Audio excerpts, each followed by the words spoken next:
Okay, this will probably be pretty short, and it's also pretty much just a riff, to be honest. Like, I just don't really know where else to place this idea, but don't even worry about it. So, the Inbetweeners 3, we're all in agreement it's never going to happen, right? Like, the lads are getting older. They've all kind of said it themselves. They're just kind of like, look, we're just not really feeling it. I feel like the time has passed.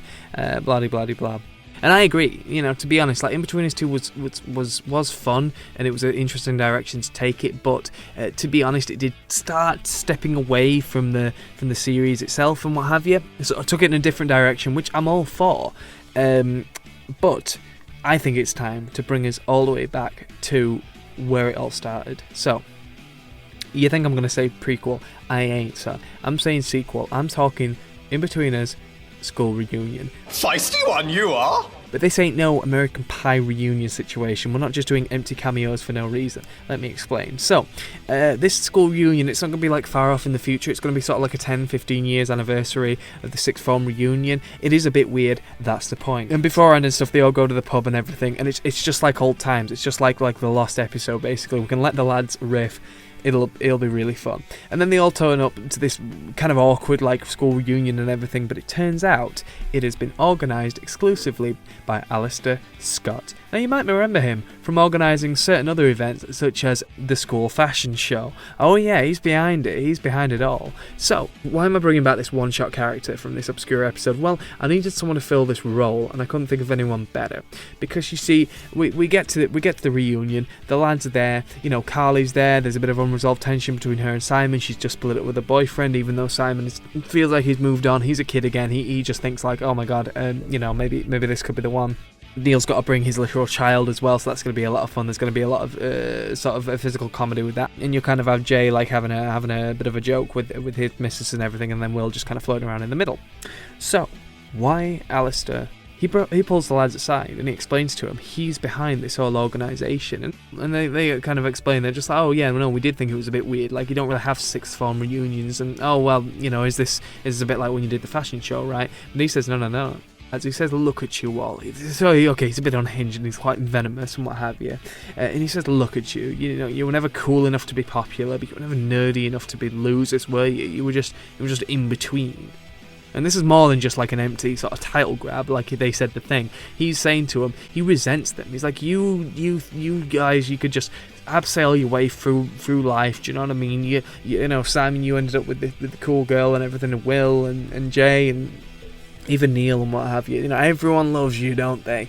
And he reveals that basically he's rigged the school with explosives, and he's going to blow it all up if they don't do what he says. So they're like, whoa, guys, mate, you can't do this, seriously. What, you fucking tapped? And he's like, yeah, no, literally. So he's been on quite a downward spiral since we last met him. Maybe he's been institutionalized, maybe he's escaped from the institution. That could be a funny set piece, I don't know, but he basically explains he wants the night they never had. He could never make his last prom night because reasons, maybe, I don't know, to do with his condition or what have you. So he wants to recreate that night. He's got everyone down as a reunion. He needs them to act and behave exactly how they did, because he's going to make absolute fools of them so he comes out on top. And they say, well, that's ridiculous. And he says, well, you know what else is ridiculous? High speed explosives. And then he literally blows something up. But obviously everyone will turn around and be like, what's that noise? But he passes it off as fireworks, do you know what I mean? Because he's still very theatrical and what have you. So he says, you're going to go out there and you're going to be talking to the same girls you were talking to and everything else, and I'm going to come over and I'm going to make your lives a living hell, just like you did with mine. And they explain like, well, mate, we didn't intentionally make your lives hell. We did the fashion show. Will was even on the door taking cash for you and everything, but he starts doing like the wheeling bit and everything. He's not listening to him. He's massively unhinged. So anyway, they go out. Oh, and then he says, last thing, if you tell anyone what I'm about to do, I will start just exploding different parts of the school. No one is safe. And they're like, okay. So they go out and everything. So yeah, there's a hilarious sort of set piece of the school where they're trying to just be sensible adults about it, and sort of like Will's all immediately like, well, we need to tell the teacher. He's trying to tell Mr. Gilbert. Mr. Gilbert's gone, mate. He's bladdered. He doesn't care. Greg Davis can really have some fun with this one. They can all have fun. Don't even worry about it.